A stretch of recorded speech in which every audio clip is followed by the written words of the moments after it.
tardes con todos, bienvenidos a nuestra clase de sistemas de control. Ahora sí nos corresponde.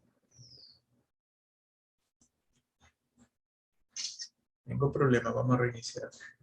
Nos corresponde comenzar a hablar del tema de los diseños de los controladores como tal, de los sistemas. Hasta ahora hemos hablado mucho en el primer capítulo pues hablamos mucho de lo que es modelamiento, ¿verdad? Y en el segundo capítulo comenzamos a ver las características y el desempeño de los sistemas en términos de cómo funciona un sistema de control ya conectado. Es decir, vimos sus índices de desempeño, vimos los cálculos del error, pero al final, como se va a concluir de esta sección que vamos a entender, vamos a tener que conversar sobre cómo se compensan los sistemas. Es decir, ¿qué pasa si el sistema que nosotros estamos queriendo diseñar como está no cumple con los requisitos que necesitamos? ¿Qué pasa en esos casos? Y en esos casos, pues, lo que tenemos es agregarle a la red un controlador o un compensador. Entonces, esta sección que nos va a llevar estas 3 primeras semanas, 6 clases, es clave en esa perspectiva, ¿verdad? Y... ya sé qué es lo que pasa, ya sé qué es lo que pasa. Está abierto este amigo. No se lleva bien si están abiertos los dos. Eso es lo que pasa.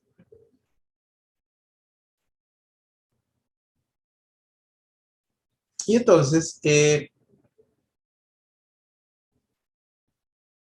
ahora sí, ¿verdad?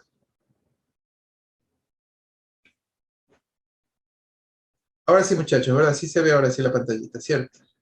Sí, profe. Sí. Gracias. Y entonces, pues entonces vamos a tener que ver o trabajar con ese sistema, ¿no? Entonces, como les decía, este capítulo, esta sección 3 se llama... Ay, pues, está pasando... ¿Ustedes saben cuál es la ley de Murphy?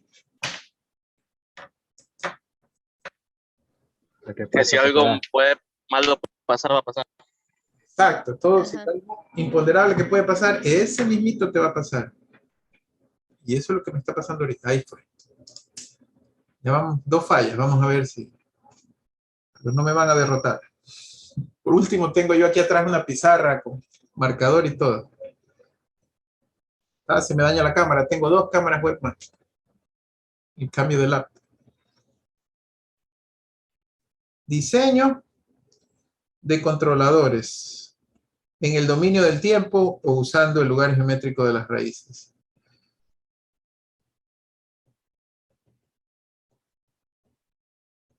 Así se llama este capítulo que tiene algunas secciones interesantes. Y entonces, muchachos, para comenzar a trabajar con esta sección, ¿verdad? Nuestro primer tema importante que tenemos que trabajar de los sistemas de control es la estabilidad. Ahora, esto lo vamos a ver hoy mismo, después de que estudiemos estabilidad, pero nuestro propósito es diseñar sistemas de control realimentados, ¿cierto? Y la estabilidad es uno de los criterios más importantes para determinar la factibilidad de un sistema bien diseñado o un sistema mal diseñado. Como siempre, partamos de la premisa de que yo tengo una entrada a un sistema, UDT, y su respectiva salida YDT. ¿Sí? Y vamos a suponer que si yo lo llevo al dominio de la frecuencia, la función de transferencia es GDS. Dice la definición formal de estabilidad, muchachos, es que un sistema es estable si toda entrada acotada produce una salida acotada. Y por supuesto, lo contrario, es inestable si una entrada acotada produce una salida no acotada. ¿A qué se refiere esto de acotada o no acotada? Se refiere a que si mi señal UDT es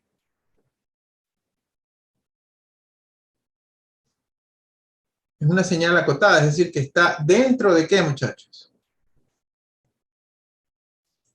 Que no se va ni al más infinito ni ¿qué? Se encuentra limitada. Así es, no se va ni al más Las cotas. ni al menos infinito, ¿verdad? Entonces, muchachos, aquí voy a hacer 2 dibujos para entender esas definiciones de si la salida y de t también es acotada, se dice que el sistema es ¿qué? Estable. Si están viendo a la izquierda, ¿no? Entrada acotada produce salida acotada, sistema es estable. Pero, si una entrada acotada produce, por ejemplo, vamos a poner un ejemplo típico, una salida como esta, sinusoidal, que comienza a crecer indefinidamente, se dice que el sistema es ¿qué? Inestable. Esa es la definición. O sea, ese sistema está que crece y crece y crece y crece, por lo tanto es inestable. ¿Nosotros qué queremos con respecto a los diseños de los sistemas de control de nivel, de posición, de temperatura, de presión, de caudal? ¿Qué queremos? ¿Que sean estables o inestables, muchachos? Que hay una estabilidad. Que sean estables. No nos interesan soluciones inestables, porque cuando hablamos de inestabilidad en parámetros físicos, eso significa ruptura, daño. En electricidad, somos especialistas en electricidad. ¿Qué pasa si una corriente tiende al infinito? Se quema el cable. Se quema, ¿verdad? Se dañan los... Corto. En un sistema de posición, ¿qué pasa si estamos dentro de una posición, de un riel y tenemos un abismo por todos lados? ¿Y qué pasa si la posición se va al infinito? ¿El carro qué? ¿El carrito qué? Se va de largo.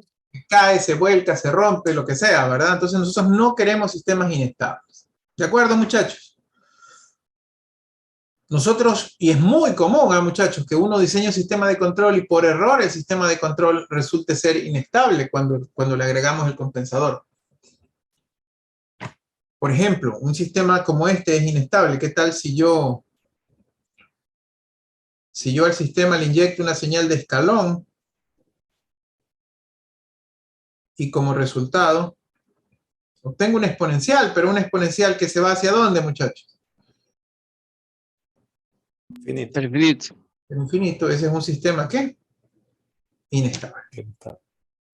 Muchachos, vamos a tratar de caracterizar este problema de la estabilidad matemáticamente. Entonces, si ustedes se acuerdan, voy a sacar algunas cosas de las diapositivas pasadas. Vamos a llevarla a la otra hojita para que esté claro. Porque aquí lo importante de la estabilidad es que se entienda de dónde vienen las cosas. Cuando nosotros definimos para los sistemas de segundo orden, muchachos, y dijimos que había la entrada R de t y la salida C de t, muchachos, nosotros llegamos a esta ecuación que la voy a transcribir. ¿Por qué la voy a transcribir? Porque ahorita me conviene. Habíamos dicho que C de t era igual a 1 menos E a la menos zeta omega nt por el coseno de omega n raíz de 1 menos zeta cuadrado t más un desfase phi d. No sé si ustedes se acuerdan, esto lo vimos en la última sección anterior, ¿verdad?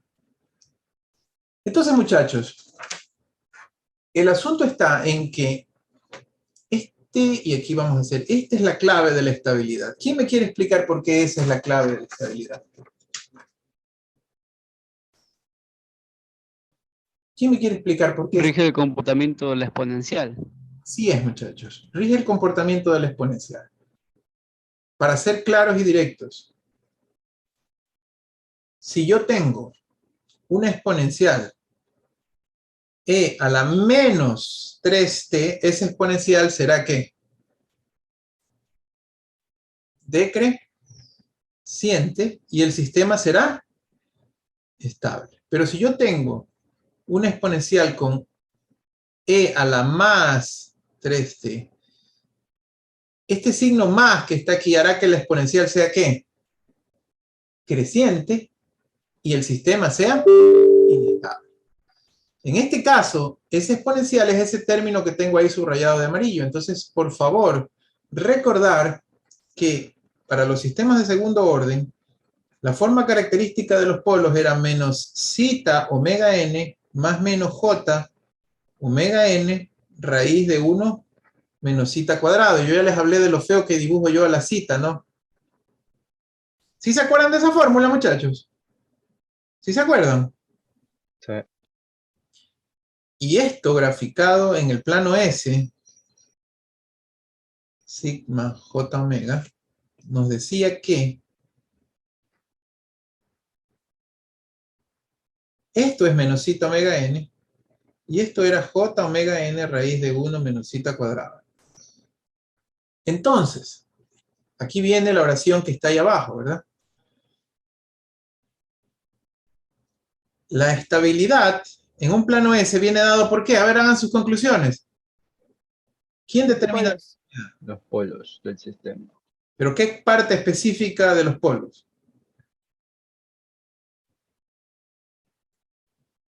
Ah, la parte real. Exactamente, la conclusión la sacan ustedes, no yo. La estabilidad determina el signo de la parte real de los polos. ¿Están conmigo? Si esto es negativo, si esto que acabé de subrayar es negativo, entonces estamos en este caso. Pero si yo tuviera unos polos positivos, entonces estaría en este caso. ¿Están de acuerdo conmigo? Porque tendría E a la más algo. ¿Sí, muchachos? ¿Cómo se determina la estabilidad de un sistema? ¿A través de qué? De los polos. De la parte real de los polos. De los signos de la parte real de los polos. Polos con parte real negativa son estables. Polos con parte real positiva son inestables. Dice la teoría, los sistemas inestables tienen funciones de transferencia con al menos un polo en el semiplano derecho. Y aquí voy a usar estas, que esto me molesta escribir a cada rato esto. SPI, SPD. SPI quiere decir semiplano izquierdo.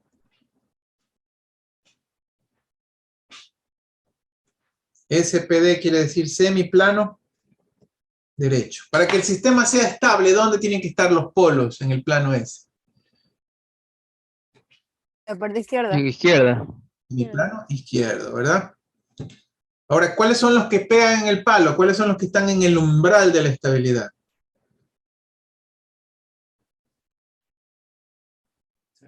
Los polos que son solamente conjugados, tal vez. Los que están sobre el eje imaginario, ahí en medio, ¿verdad? De hecho, hay un arreglo que dice que si están sobre el eje imaginario y son dos, el sistema también es inestable. Acuérdense que cuando estaban sobre el eje imaginario nosotros le llamamos no amortiguados, ¿verdad?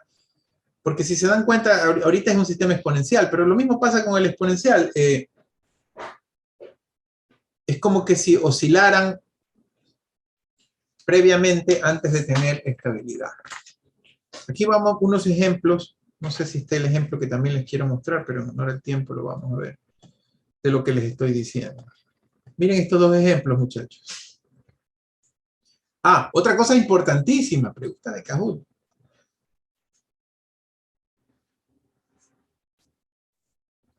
Basta que haya un polo en el SPI. ¿Qué es SPI? Semiplano izquierdo. Semiplano. Semiplano izquierdo, ¿verdad? Derecho, perdón, ahí me equivoqué. Basta que haya un polo con parte real positiva o que esté en el semiplano derecho. Parte real positiva. Para que el sistema sea inestable. A ver, entonces miren, este sistema que está aquí, miren cuántos polos tiene. Tiene un montón de polos. Dígame, ¿ese sistema es estable o inestable? Inestable. Inestable. Inestable. Inestable. ¿Por qué es inestable, muchachos? Porque tiene al menos un polo en la parte real positiva. ¿Y por qué? ¿Quién me lo explica matemáticamente? ¿Por qué basta con un polo? ¿Saben dónde está la explicación matemática de esto? En la expansión en fracciones parciales. Porque esta función de transferencia seguro que es 1 sobre S más A, S más B, S al cuadrado más A más CS más D. Y por aquí está S menos E. Así que es este amigo E que está aquí. Si usted hace, qué sé yo, un numerador cualquiera, si usted hace expansión en fracciones parciales, será, qué sé yo, K1 sobre S más A, más K2 sobre S más B, más K3 por el otro conjugado, y aquí está más K4 sobre S menos E. Usted sabe que la gráfica de este amigo es inestable. Basta que uno de ellos lo lleve al infinito, al más infinito o al menos infinito, la suma de toditos va a irse hacia ¿dónde? Al infinito. El infinito. No creo que tenga que hacerle dibujos. O sea, mire, pueden haber, si hacen la expansión de fracciones parciales, mire, estable, por superposición, ¿no? Estable. Puede haber 300 estables, pero basta que uno de ellos sea malvado y ¿qué?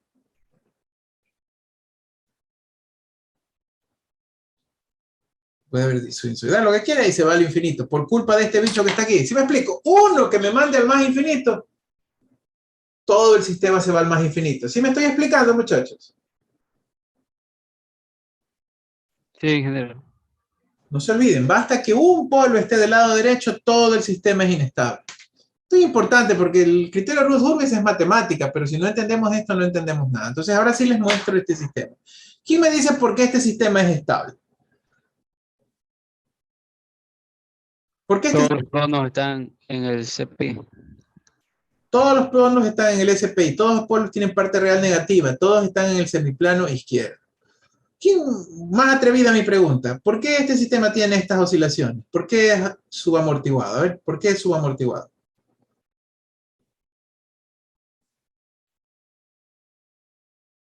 Por los polos dominantes. Porque los polos dominantes son complejos conjugados aparentemente, ¿no? Son complejos conjugados, ¿cierto? Ahora miren el segundo ejemplo. ¿Este sistema es estable o inestable? Inestable. Inestable. ¿Por qué es inestable? Los polos están en el semiplano derecho. No todos. Aquí hay uno que está bien. Pero basta con que uno. Hasta que esté al menos uno. Respuesta fuerte, así es. Basta que haya uno. Claro, como eran conjugados, tenían que ser dos en este caso. Que esté en el semiplano derecho, todo el sistema es inestable. Fíjense que igual sigue siendo amortiguado, subamortiguado, pero inestable. O sea, en vez de que sean oscilaciones que se extinguen, son oscilaciones que ¿qué? Que se Aumentan. expanden. Se expanden, que van creciendo. Y por eso les preguntaba yo, viendo como los jueguitos de... Fíjense este caso, oscilaciones que se extinguen, oscilaciones que crecen. ¿Qué hubiera pasado si los polos estaban justo allí, muchachos? ¿Cómo hubieran sido las oscilaciones? Esto lo vimos ya. No amortiguado, no. No amortiguado, o sea, oscilaciones sostenidas, el péndulo, ¿no? ¿Sí me explico? Por eso se dice que eso está a punto que lo empujes un poquito y se va al lado inestable, ¿no? Está en el umbral de la estabilidad. Profe, si no estoy mal, creo que eso se lo conoce como críticamente estable, ¿verdad? En ese caso. Estable y no amortiguado, sí, no amortiguado. Excelente, muchachos. Bueno, preguntas sobre esta discusión inicial, porque ahora vamos a entrar al método que queremos estudiar hoy día. Ingeniero, una pregunta. Sí, dime. Y en caso que se pueda llegar a simplificar uno de esos polos que están en el lado derecho, o sea, aunque matemáticamente no habría un polo, igual eso causaría... Es muy delicado hacerlo en la práctica, o sea, matemáticamente el papel aguanta todo, ¿verdad? Pero del hecho de que ya exista un polo inestable, perdón, un polo en el lado derecho, mira, en la práctica contra la matemática, la cancelación con el cero tendría que ser perfecta, porque si hay una desviación de 0.00001, ya el sistema es inestable, ¿sí me explico? Lento, pero inestable. ¿Sí? Entonces, normalmente uno no acostumbra a cancelar un polo inestable, sino más bien a compensarlo, como vamos a ver más adelante. Un ejemplo típico, práctico, ¿no? Ustedes conocen el péndulo invertido. El péndulo directo es este, ¿verdad?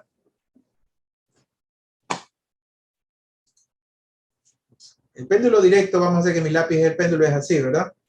Y es un sistema estable. ¿Por qué? En la realidad, con aire, ¿verdad? Porque si el péndulo gira, eventualmente, ¿qué va a pasar? Cuando paren las oscilaciones. Se va a Va a quedar dejar de girar. y se va y se va a quedar vertical, ¿verdad? En cambio, el péndulo invertido es un sistema inestable, porque si yo suelto mi dedo, ¿qué le va a pasar a este péndulo? Va a caer hacia uno de los lados.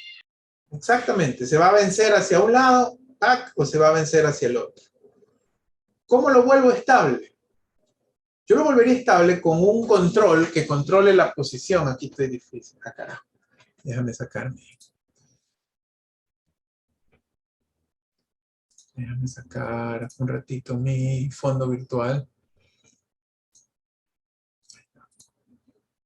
¿Cómo lo volvería yo estable este sistema? Fíjate, si yo hago un control de posición del carrito por donde va montado el péndulo, ¿verdad? Si él siento que se bate para un lado, el carrito lo puedo mover hacia adelante, ¿verdad? Y se endereza, ¿sí me explico? Pero si se endereza mucho y se bate para el otro lado, el carrito puede regresar y así el carrito, o mi mano en este caso, puede mantener a un sistema que es normalmente inestable, lo puede convertir en ¿qué? Es un sistema estable. Estable. Y este es un jueguito de la mano, del equilibrio de la mano, y ahí es un sistema de control que es inestable y que tú lo has hecho estable con la ayuda de un controlador. ¿Sí me explico, muchachos? Más no con una cancelación de un cero, ¿sí? Sino con la inyección de un controlador que compense lo que el sistema no puede hacer por sí solo, para llevarlo a trabajar como yo quiero que trabaje. ¿Sí, muchachos? Interesantísima discusión y base de lo que vamos a hacer ahora. Okay. ¿Alguna otra pregunta? Ingeniero, entonces, por así decirlo, como en vez de, no sé si está bien verlo así, como multiplicar una ganancia, lo que se hace es poner un controlador. En vez de... Bueno, el controlador puede ser solo de ganancias. Eso vamos a ver también en estas 2 semanas. O sea, el controlador puede ser simplemente aumentarle, o sea, un controlador proporcional que le llamamos, que es ganancia pura. Simplemente aumentar la ganancia del sistema para que se comporte de una u otra forma. Y cuando es más complejo, es un controlador proporcional, integral y derivativo, ¿no? Como vamos a ver en estos días que son. Muy buena conversación.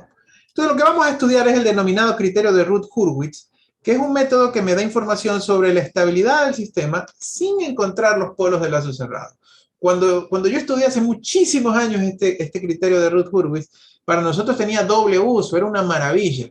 Porque si el sistema era de cuarto, quinto, sexto orden, en aquella época, tú, salvo que tengas una supercomputadora, no tenías forma de factorizar ese polinomio.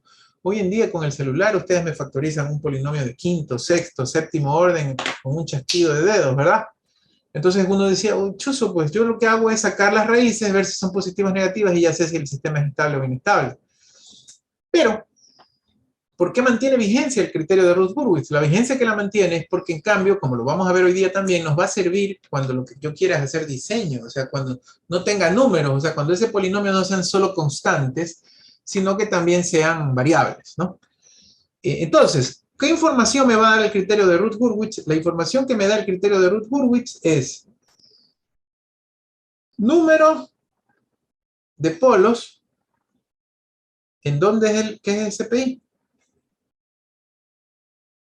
Semipolo izquierdo. Semiplano izquierdo, ¿verdad? Nos dice número de polos en el semiplano izquierdo, número de polos en el semiplano derecho, el uno son los estables, el otro es los inestables, y también me va a decir número de polos sobre el eje J omega, o sea, el eje imaginario. ¿Qué era ese eje? ¿Qué pasaba? Esto lo vimos hace un ratito. ¿Qué pasaba cuando un polo estaba sobre ese eje?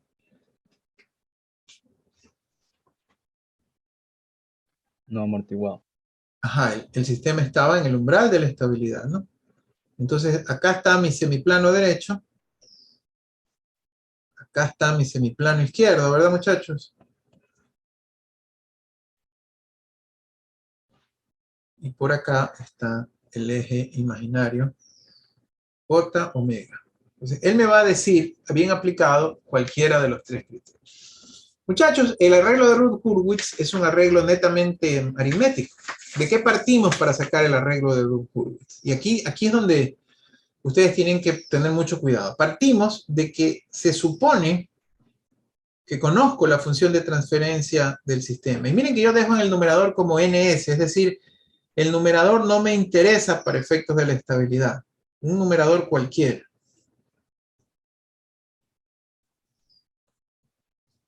Y para este ejemplo demostrativo, voy a asumir o asumo que el sistema es de cuarto orden, ¿verdad? Entonces suponemos que tengo la entrada RDS y la salida CDS, sistema de cuarto orden, ¿no? Entonces, recuerden ustedes que ya lo dijimos, pero lo volvemos a insistir ahorita. ¿Qué debe pasar entre el número de polos y el número de ceros? ¿Quién debe ser mayor?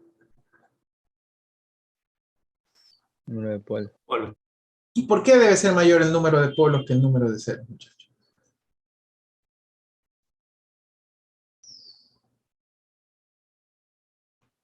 ¿Quién se acuerda? Para que se cumpla el principio de causalidad. Para que se cumpla el principio de causalidad, ¿sí? Que quiere decir que ante tal causa en la entrada, tal efecto en la salida. Si no ocurre eso, puede haber una predicción. Es decir, que el valor de la salida dependa de valores futuros de la entrada, lo cual no tiene sentido físico. Por eso siempre debe haber más polos que ceros. El denominador de la función de transferencia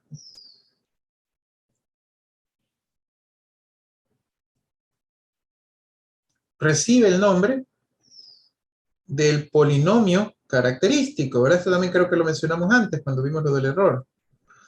Y de hecho, si yo ese polinomio característico lo igualo a 0, esa se denomina la ecuación característica, ¿verdad? En mi ejemplo, en este ejemplo que es el mismo que está aquí en la diapositiva, el polinomio característico de este ejemplo, polinomio característico, es a a la cuarta s a la cuarta, más a al cubo s al cubo, más a al cuadrado s al cuadrado, más a1s, más ac. Muchachos, vamos a construir el arreglo de root. ¿Cómo se construye el arreglo de root partiendo del polinomio característico? Primero, en el lado izquierdo, muchachos, colocamos todas las potencias de s existentes, de la más alta a la más baja. En este caso comenzamos con s a la cuarta, s a la tercera, s al cuadrado, s a la primera y s a la cero. ¿Qué son esos que he puesto como primera columna, muchachos? ¿Son todas las qué?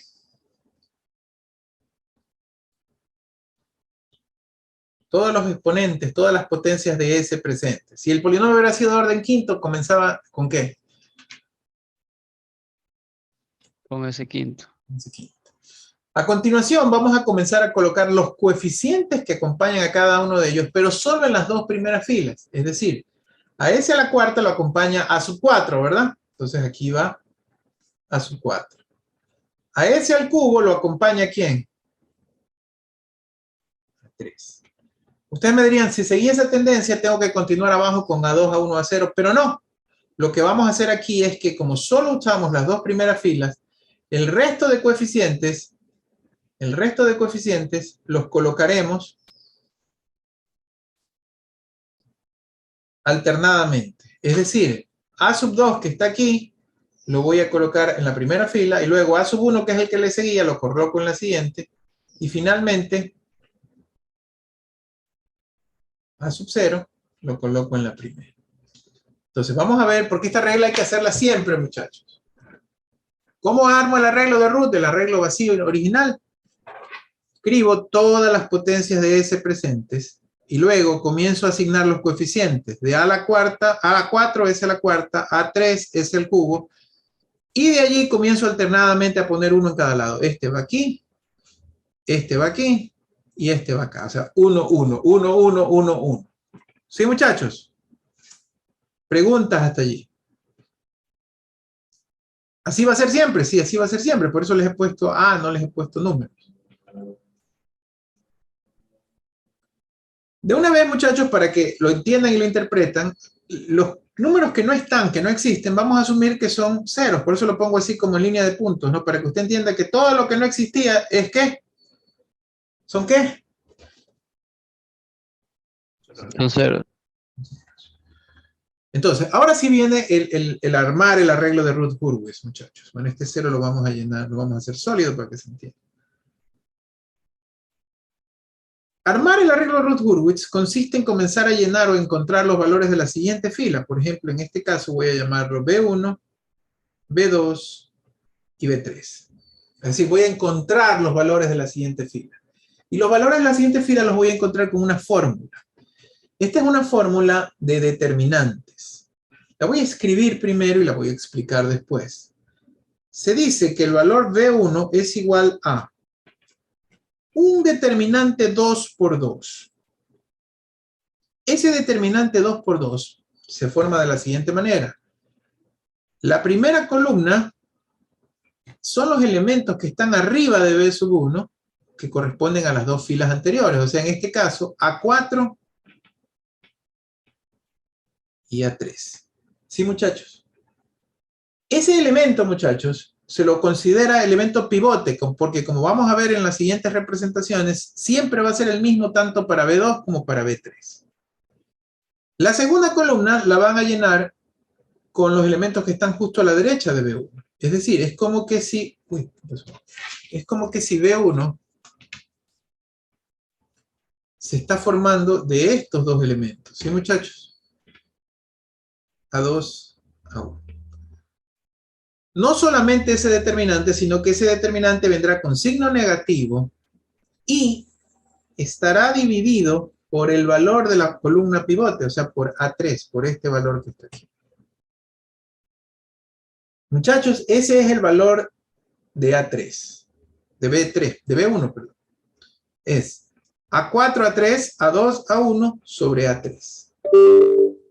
Para encontrar los otros valores vamos a usar una fórmula, una representación parecida. La única diferencia, muchachos, la única diferencia, miren, es determinante de una división. La única diferencia va a ser el valor móvil, es decir, voy a coger otro color para la representación. Para hallar el valor de B2, voy a coger la misma columna pivote, o sea, el mismo A4, A3. ¿Sí, muchachos? Pero, ahora, como estoy encontrando B2, a quien voy a utilizar es a A0 y A0, o sea, siempre el que está a la derecha. Miren la flechita de él. Para B2 cojo el pivote y el que está a la derecha de él. Es decir, A0 y 0. El valor pivote de división siempre es el mismo, que es A3. Y vamos a ver si me entendieron la dinámica. Para hallar B3, para hallar a B3, no, pues, ese no, con rosado. ¿Cuál va a ser la primera columna, muchachos? A4, A3. A4 y A3. Mismo A4, A3. Ese pivote no me lo cambia nadie. A4, A3. Aquí viene lo bonito. ¿Cuál va a ser la siguiente columna? 0, 0. Sería 0, 0. Ajá. 0, 0. Muy bien, muchachos. 0, 0. Sobre A3 mismo. Por supuesto esto es 0, ¿verdad? Porque si al resolver el determinante, pues ya desaparece. ¿Sí? Muchachos, ¿qué se hace a continuación? Esto es como el juego de la silla. ¿Se acuerdan cuando eran chiquitos, muchachos, con el juego de la silla? ¿Qué pasaba cuando iban a las matinés y hacían a todos los niños jugar en el juego de la silla? ¿Qué pasaba cuando acababa la primera? ¿Qué hacía? Cada vez hay menos sillas. Cada vez hay menos sillas, el payasito, el animador, ustedes ya son, chuta, ¿cuántos años tienen ustedes, muchachos? ¿Qué vaina, no? Yo he pasado de dar clase a chicos que eran 3, 4 años menor a mí, a ustedes que tienen la edad de mi sobrina ya. ¿Qué tienen? ¿20, 22? ¿Qué? ¿Cuántos años tienen? 20, profe. 22. 20. 24. Capaz que yo ya estuve como papá en alguna fiesta que fueron ustedes de niños, al juego de la silla. Sí, pues si mi hija ya va a la universidad, imagínense cómo fue el tiempo. Bueno, entonces, como este es el juego de la silla, muchachos, cuando voy a sacar los C, ya le quito 1, ¿sí me explico? Ya le quito 1, ¿sí, muchachos? Ya no voy a sacar 3, sino que voy a sacar 2. Pero el cálculo va más o menos igual. Ahí vamos borrando los resaltados para que no me confundan. El cálculo va más o menos igual.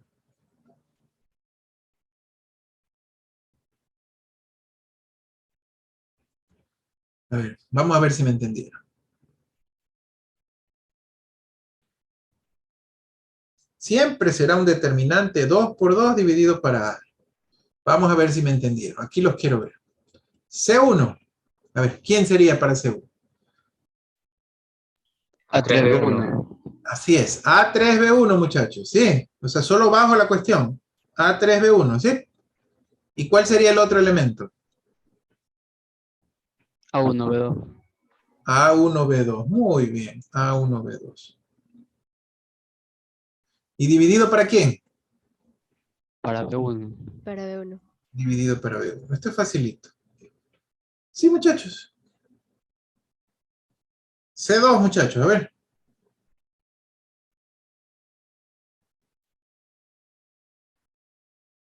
C2. A3B1. A3B1. A3B1 el pivote y el otro es 0B3. 0B3, ¿no? Sí. A3B1, 0B3 y dividido para B1. Y por supuesto, bueno, este no es. Bueno, como B3 es 0, pues, ¿no? ¿Se acuerdan que B3 era 0? Entonces, este también es ¿qué? Es 0. C2 también es 0. Lo cual nos lleva al último elemento de la última fila, que sería D1. A ver, ¿a qué sería igual D1 para terminarlo ya? 0. D1 no es 0 todavía. B1, C1. B1, C1. B2, 0, ¿verdad? ¿Sobre? C1. Sobre C1. ¿De acuerdo, muchachos? ¿Quieren que les dé una pista? En el Kahoot les voy a poner a hacer este cálculo. Pilas, muchachos. Pregunta sobre esta formulita. Va disminuyendo las constantes por el orden de los S, ¿no? Correcto. Y siempre con ese 0 nos vamos a quedar ya con uno nomás. Con un hito nomás. Sí, Profe, muchachos. los determinantes siempre son negativos en el separador, ¿verdad? Los determinantes siempre son negativos. ¿Ok? A ver, muchachos, vamos a comenzar a hacer ejemplos numéricos. Este es el literal para entender la fórmula. Esto es un poquito largo, de hecho hay unos casos especiales, pero esos casos especiales yo se los voy a mandar en el video. De eso es la clase, la lectura de esta semana son los casos especiales de Ruth Hurwitz. Me interesa el ejemplo, los dos ejemplos que vienen, porque en estos dos ejemplos les voy a mostrar las famosas cascaritas que pueden haber en Ruth Hurwitz. Por ejemplo, veamos este ejemplo. Me dicen que este es el sistema.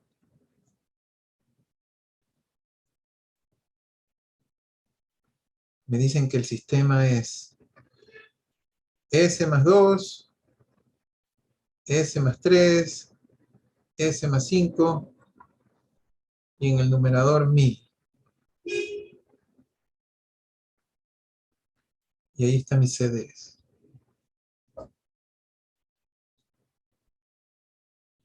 Y me piden determinar si el sistema es estable. Mejor dicho, encontrar el arreglo de Ruth Hurwitz.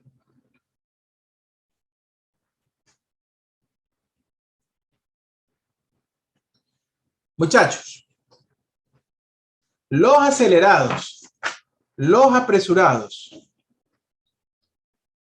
pudiesen trabajar ¿con qué? Este es el error común aquí. Pudiesen trabajar con este polinomio. Pero ese polinomio, esa función que está allí, es la que nosotros llamamos la función, esta que está aquí es la que nosotros llamamos g, ¿verdad? Sí, muchachos, sí se acuerdan, ¿no? Y esta g, por lo general, la asociamos con el sistema ¿en qué? Lazo abierto.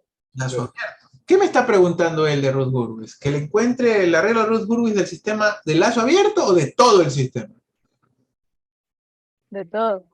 De todo el sistema. No sé si en el examen creo que había que hacer algo así también, con esta misma cascarita. Si yo quiero encontrar el sistema completo en lazo cerrado, ¿verdad? Tengo que primero hacer esto, ¿verdad? Que por supuesto en este ejemplo es, como la realimentación es 1, qué sé yo, 1000 sobre S más 2, S más 3, S más 5. Por unos, ¿no? 1 más esa vaina, ¿no? ¿Cierto? Bueno, lo que él mismo en la diapositiva me dice, para no hacer mucha matemática, ya hemos hecho, ustedes saben hacer esta matemática en detalle, es que si yo la desarrollo, esto me va a quedar como 1000 S al cubo más 10 S cuadrado más 31S más 1030. Por supuesto tengo que hacer esta álgebra, ¿verdad, muchachos? Pero lo que quiero mostrarles aquí es que a quien yo le voy a hacer el análisis de estabilidad, si quiero saber la estabilidad de este sistema, es a todo el sistema resultante. Es decir, no se dejen amagar, para ser claros y directos, por una función que ya se les da de un gráfico, sino que encuentren la estabilidad de lo que le pide. También puede ser que en un ejercicio le pidan, encuentre la estabilidad del sistema en lazo abierto, o sea, antes de la realimentación, entonces eso es GDS. Pero si le piden el lazo cerrado, tiene que hacer todo el sistema. ¿De acuerdo, muchachos? Cuidado con esa cascarita. Entonces, es a ese polinomio que le vamos a hacer. Este es el polinomio característico. Es a este amigo que le vamos a hacer Routh-Hurwitz, ¿verdad? Ahora, muchachos, esto es álgebra. De hecho, lo que yo les sugiero, al menos en la clase, lo que yo mismo hago en la clase, es que esto se puede hacer para probar, ¿no? Con una hojita de Excel. Ustedes pueden hacer una hojita de Excel. Y la fórmula es bien metódica, es como que de maravilla para una hojita de Excel, ¿verdad, muchachos? A ver, vamos armando el arreglo de Routh-Hurwitz. ¿Qué hago primero, muchachos? ¿Cuál es el coeficiente de S al cubo? 1 y 10 sería. 1 y el de S al cuadrado es 10. ¿Y qué hago con el 31 y el 1030? Los alternos. De columna. 31 arriba, 1030 abajo. Y si hubiera más, así sigo. Pero como no existen, sabemos que los demás son 0. A ver, muchachos, ¿cuál es este B1? Que ya mismo le borro ese B1. ¿A qué es igual ese B1? ¿Eh?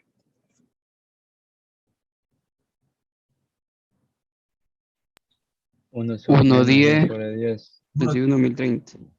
31, sobre 10. 1030. Le está fallando la tinta a esto. Sobre 10. Qué risa. Si hacen ustedes esta matemática, esto me da menos 72, muchachos. Es decir, este B1 que está aquí es menos 72. ¿A qué sería igual B2, muchachos?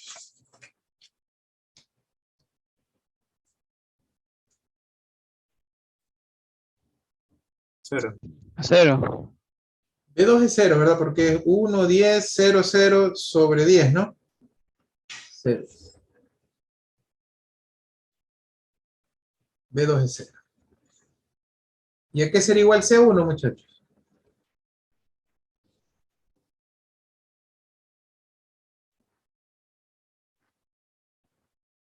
10, B1 y 30, 0. 10 menos 72, 10, 30, 0, ¿verdad? Claramente esto va a ser igual, o sea, C1 va a ser igual a menos sobre menos 72. 10 por 0, 0, y menos por menos más, 72 por 1030, ¿verdad? Al simplificar, este C1 nos queda ¿cuánto? 1030.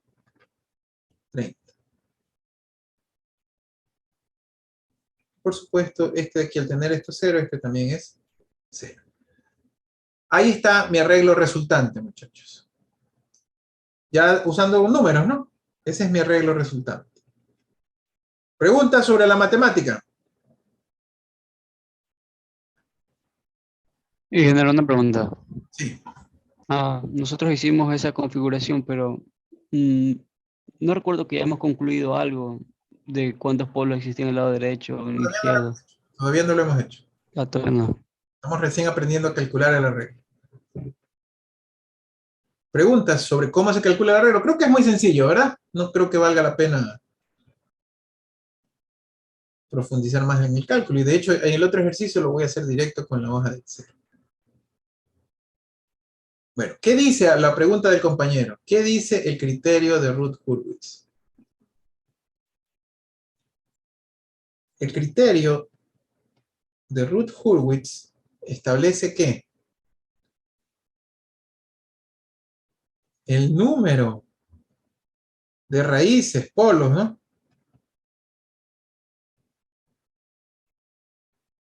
En el SPD. ¿Qué era el SPD, muchachos? El semiplano derecho. Polo derecho. Es igual al número de cambios de signo en la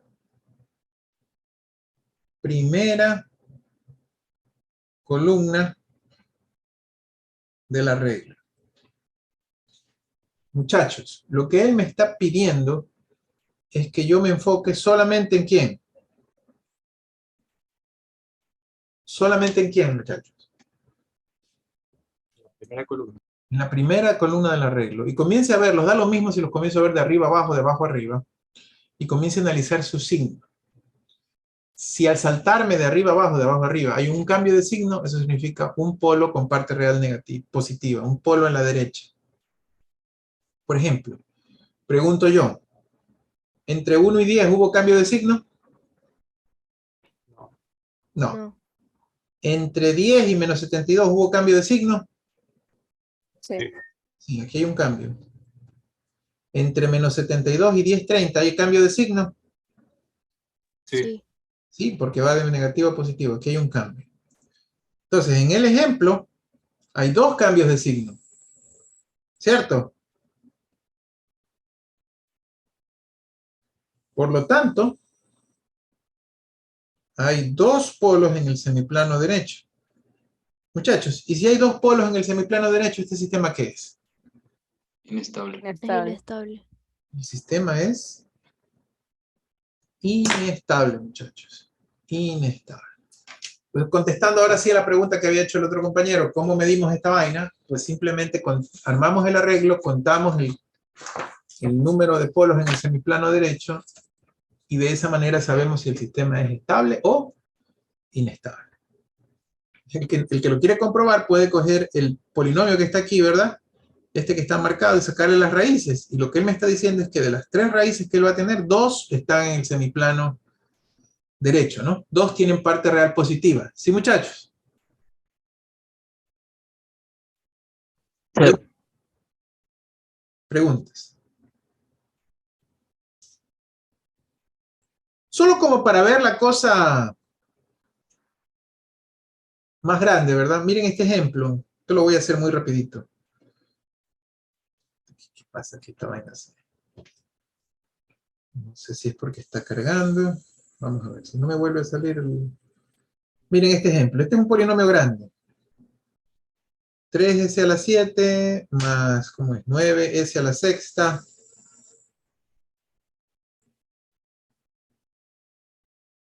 Más 6s a la quinta. Más 4s a la cuarta. Más 7s al cubo. Más 8s al cuadrado. Más 2s más 6. ¿Ok? Y yo quiero saber si este es, porque él me dijo que es PDS, ¿no? O sea, PDS es un ¿qué? El polinomio característico. Polinomio característico. O sea, el denominador de la función de transferencia resultante. No se olviden del truco, de la trampa, ¿verdad? Y yo quiero saber si el sistema es estable o inestable.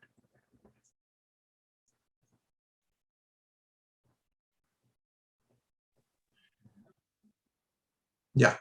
Ahora, no puedo dejar de mostrarles, muchachos. Vamos a hacer algo interesante aquí. Voy a compartirles mi primera pantalla. Y en mi primera pantalla... Aquí. Caramba, me estoy mostrando lo que quería. Yo tengo hecho un Excel bien bonito que uso para las lecciones, para los exámenes y para todo, ¿verdad? Y aquí está mi Excel bien bonito. Se los recomiendo que lo hagan, ¿verdad? ¿Qué creen que está hecho aquí? Este es el arreglo de root. Y aquí está con el caso justo que les estoy mostrando. No sé si lo alcanzaron a ver, pero era 3, 9, 6, 4. Vamos a hacerlo. Vamos a hacerlo como yo lo iba a hacer. 3, 6, 9, 4, 7, 8, 2, 6. Esto se deja. ¿Sí? Si ustedes ven, por favor, mientras se abre o si se intenta abrir esta vaina, sí se abrió.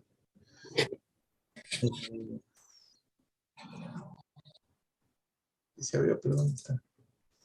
Ahí está. Yo aquí tengo, si ven aquí arriba, muchachos, no sé si alcancen a ver, pero ahí puse la fórmula del determinante y el pivote.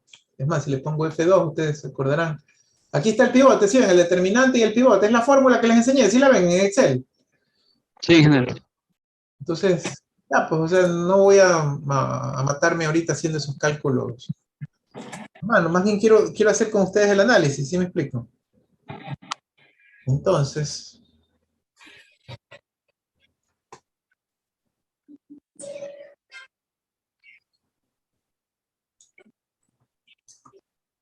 estoy haciendo mi magia. Ahí apareció mi amiga, mi amigo Pizarra, ahí mismo al lado, ¿no? Entonces, muchachos, fíjense, si yo escribo el arreglo rapidito, este es S a la 7, ¿no? S a la 7, S a la 6, S a la 5, S a la 4. Espérate que se me hace incómodo escribirlo así. S6, S5. ¿Siempre llego hasta qué S, muchachos? S0. S0. S5, ¿verdad? Y quita. Claro, ya tenemos claro que esto tendría que ser 3, 9, ¿verdad? ¿Y el resto cómo era, muchachos? Alternados, ¿no?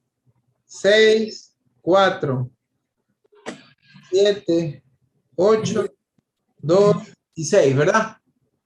Tal como lo muestra el Excel acá al lado, ¿sí, muchachos? ¿Sí me siguen, no? Sí, profesor. Ya, pues yo no voy a hacer los cálculos. Los copio del Excel, ¿les parece? 4, 7, 4, 33. 0. La otra línea es menos 4.36, 8, 6. La otra línea es 12.9, 6.4. La otra línea es 10.2, 6. La otra línea es menos 1.19. Y la última línea es 6. Sí, muchachos, sí me siguen, ¿no? Que no hice, sino que mostré esta cuestión.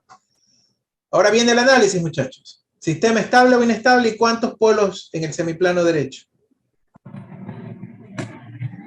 Es inestable. Estable.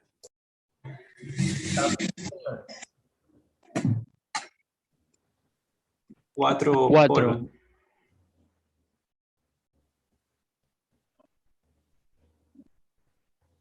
4 en el derecho, ¿verdad? Muy bien, 4 en el derecho. ¿Y cuántos en el izquierdo, muchachos?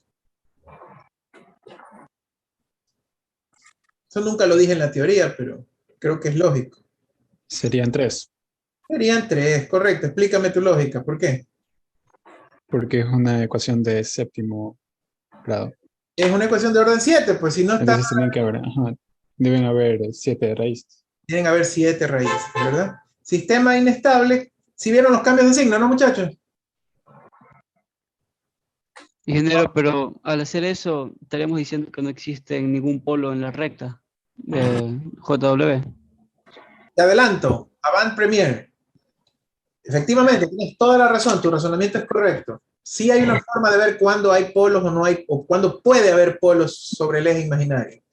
Y eso va a ocurrir cuando toda una fila del arreglo de root es 0, que es uno de los dos casos especiales que vamos a ver en la clase, en la lectura. ¿Sí? Cuando toda una fila del arreglo de root es 0, cuando toda una fila del arreglo de root es 0, puede haber polos sobre el eje imaginario. ¿De acuerdo? ¿Cómo? ¿Puede haber o hay? Puede haber, puede haber. Ah, listo. Y eso lo vamos a ver en el caso especial y en el video. Si no ves el video, no puedo contestar tu pregunta. ¿Sí me explico? Yo les voy a hacer el video y les voy a explicar calmadito todos esos casos especiales. Ese video es mío, me toca a mí. ¿De acuerdo?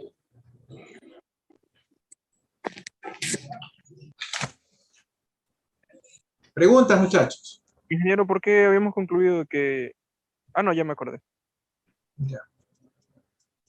Pregunta. Por el momento, si no hay ceros, si no hay filas de ceros, o sea, filas que sean totalmente ceros en el arreglo de root, si no está del lado derecho, tiene que estar ¿de dónde?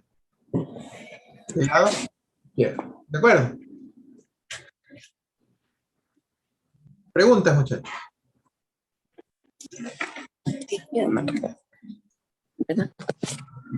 Vamos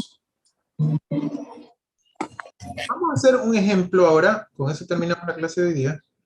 Vamos a hacer un ejemplo donde hacemos lo que yo quiero, diseño, porque eso es lo que necesito para la clase del miércoles. Y de hecho, este ejemplo que vamos a hacer ya es un primer ejemplo de diseño de un compensador, pero un compensador, como les dije yo también, solo a punta de ganancia, nada más de ganancia.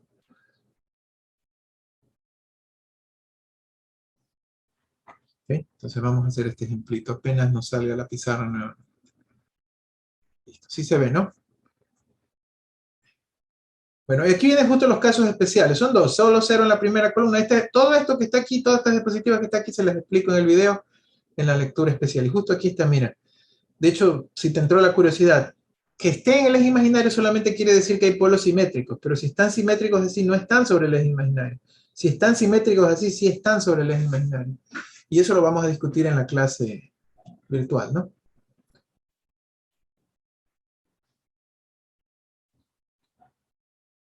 Todo esto va a ser parte de la clase virtual. Y este es el ejemplo que quiero hacer ahora. O sea, veamos este ejemplo, muchachos. Supónganse que este chiripiol que le da cuando está conectado. No me di cuenta. Si no está conectado, no le da ese chiripiol. Sino que tengo 9%, por eso lo tenía conectado. Miren este sistema de control. En este sistema de control tengo una incógnita, muchachos. Que en este caso, ¿cuál es la incógnita, muchachos? La ganancia. La ganancia. Pero la incógnita podría ser un polo. Por ejemplo, pudiese ser, qué sé yo, pudiese ser la ganancia de un sistema, pudiese ser la resistencia térmica, la resistencia eléctrica, entonces la incógnita puede ser un polo. Lo que él me está diciendo es que encuentre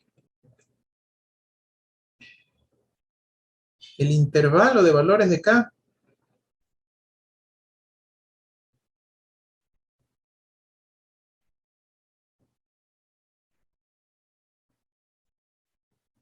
para que el sistema sea estable. ¿Sí me explico? Entonces, muchachos, para que el sistema sea estable, ya ustedes saben, ¿no? ¿Uso este polinomio? No. ¿Qué polinomio debo usar? Mi polinomio característico tiene que ser 1 más g de s. O sea, el denominador, ¿no? O sea, 1 más k sobre s más 7, s más 7, s más 11. ¿Sí? Que al hacerlo, ¿verdad? Me va a salir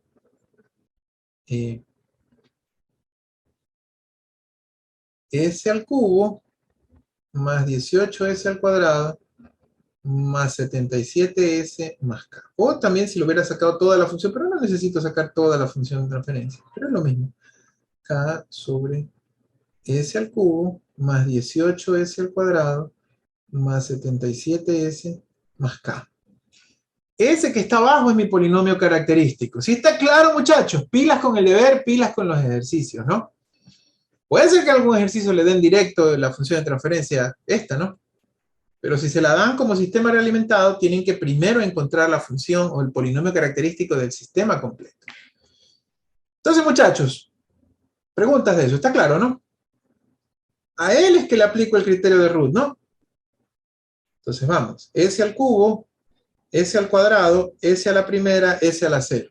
A ver, verán que ahora la particularidad es que ahora tengo incógnitas, ¿verdad? Variables. En los ejemplos pasados ya tenía constantes, ¿sí, muchachos? A ver, dígame, ¿cómo armo el arreglo de Root? ¿Qué va aquí arriba? 1, 1, ¿Abajo? 18, Luego, arriba. 77 y K. K. No necesito escribirlo, pero los que quedan fuera son ceros, ¿verdad? A ver, muchachos. El viejo y querido B1. ¿A qué será igual ese B1? Pilas que ahora son variables, ¿no? 1, 18, 77 y K, ¿verdad? ¿Sobre cuánto? 18. 18. Sobre 18. Entonces, ¿esto es igual a qué? A 77 por 18, que es 1386 menos K sobre 18. ¿Están de acuerdo? ¿Están de acuerdo, muchachos? Sí. Podemos borrar ese B1. Bueno, o dejarlo allí como usted quiera. Pongámoslo mejor.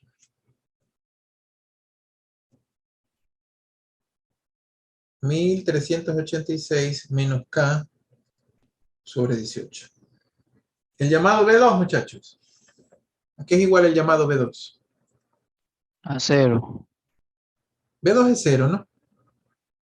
B2 es 0, porque sería 18, B1, ¿no? ¿Qué es que estoy diciendo? No. 1, 18, ¿no? 0, 0, ¿no? Y claramente ese B2 es 0. Terminamos es con C1, ¿no? ¿A qué es igual C1?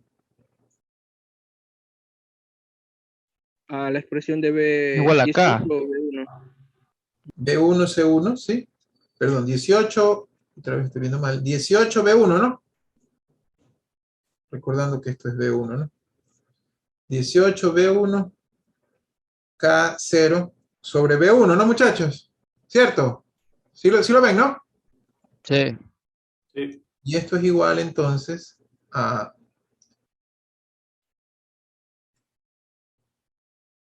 K por B1 sobre B1, ¿no? Simplemente igual a K.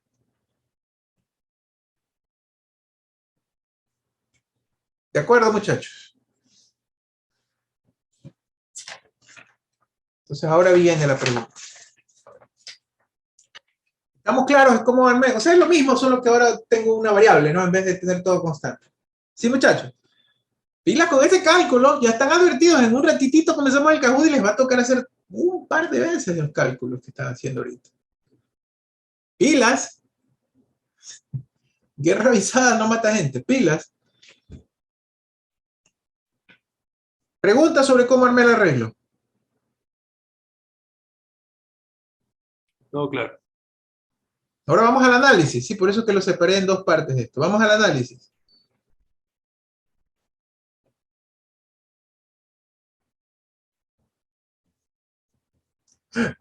¿Qué tiene que pasar para que el sistema sea estable? No K haya tiene que ser mayor cambio. a 0. Entre 0 y 1386.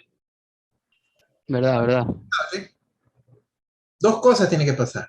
No tiene que haber cambios de signo, ¿verdad? Es decir, este de aquí, positivo a positivo, pero este que está aquí también tiene que ser, o sea, la única forma de que no haya cambio de signo ahí es que esa expresión que está allí, 1386 menos K sobre 18, ¿sea qué, pues, muchachos? Sea positiva, ¿verdad? Sea mayor que 0. ¿Y qué también tiene que pasar? Porque es toda la primera columna. Si esa es positiva, la que sigue, ¿qué, muchachos? También debe ser positiva. También debe ser positiva. O sea, las dos condiciones deben cumplirse. ¿Sí me siguen, por favor? Sí. Ese es el jueguito. Por eso es que Ruth Hurwitz sigue siendo útil. Entonces, resolviendo la inecuación, 1386 menos K mayor que 0. Y como dijo el compañero, K tiene que ser menor que ¿qué? Que 1386. Combinando las dos ecuaciones, lo que tenemos es que K tiene que estar entre 1386 y 0. Esa es la respuesta al ejercicio. Ese es el intervalo de valores de K para que el sistema sea estable.